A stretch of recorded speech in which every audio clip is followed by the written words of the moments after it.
கல்வியை வியாபாரமாக்கி முதலீடுகளை ஈர்த்து 12 கோடியை ஸ்வாகா செய்து மோசடியில் ஈடுபட்ட பள்ளி தாளாளர் ஒரு பக்கம், இன்றைய தேதியில் பள்ளி நடத்துவதுதான் செல்வம் கொழிக்கும் தொழில் என நம்பி முதலீடு செய்த முதலீட்டாளர்கள் என பணத்தை இழந்து ஏமாந்து நிற்பவர்கள் மறுபக்கம்.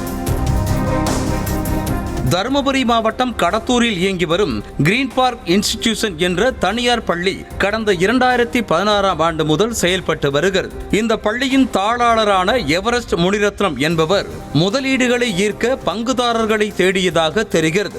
அதற்காக கவர்ச்சிகர ஈவுத்தொகையையும் அறிவித்து பள்ளியில் 25 லட்சம் ரூபாய் முதலீடு செய்து பங்குதாரர்கள் ஆகுங்கள் என கடந்த 2018ஆம் ஆண்டு முனிரத்னம் நாளிதழில் விளம்பரப்படுத்தியதாகவும் தெரிகிறது. விளம்பரப்படுத்தினால் மட்டும் போதாது, கிரீன் பார்க் இன்டர்நேஷனல் பள்ளி குறித்து தூக்கலாக கூறி பிரெயின் வாஷ் செய்து மக்களை முதலீடு செய்ய வைக்க பிரதிநிதிகளாக சிலரை நியமிக்கவும் முடிவு செய்திருக்கிறார்.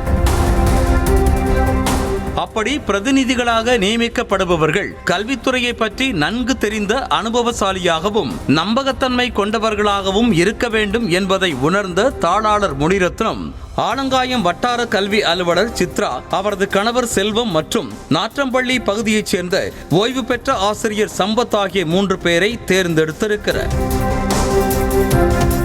இந்த 3 பேரும் கிரீன் பார்க் இன்ஸ்டிடியூஷன் பள்ளிக்கு முதலீடுகளை ஈர்க்கும் இடைத்தரகர்களாகவே செயல்பட்டிருக்கின்றனர். வட்டார கல்வி அலுவலரே கிரீன் பார்க் இன்ஸ்டிடியூஷன் பள்ளிக்கு கேரண்டி கொடுக்க சென்னையைச் சேர்ந்த வசந்தகுமார் என்பவர் மட்டும் 2 கோடி வரை கிரீன் பார்க் இன்ஸ்டிடியூஷன் பள்ளியில் முதலீடு செய்ததாக தெரிகிறது. இதேபோல 10க்கும் மேற்பட்டோர் 12.23 கோடி ரூபாயை பள்ளியில் முதலீடு செய்திருக்கின்றனர்.